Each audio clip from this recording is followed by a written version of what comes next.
Hubungan asmara Vena Melinda dan Ferry Irawan semakin serius. Pasangan artis ini bahkan merencanakan pernikahan pada Maret tahun 2022 mendatang. Mereka berdua juga telah melakukan fitting baju pernikahan bersama.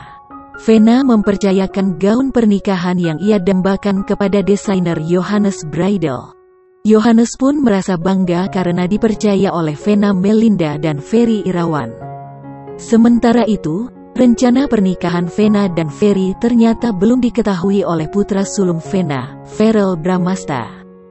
Ditambah lagi Verrell Bramasta disebut belum merestui karena belum bertemu dengan Ferry Irawan. Namun anak kedua Vena, Atala Naufal sangat setuju hubungan Vena dan Ferry.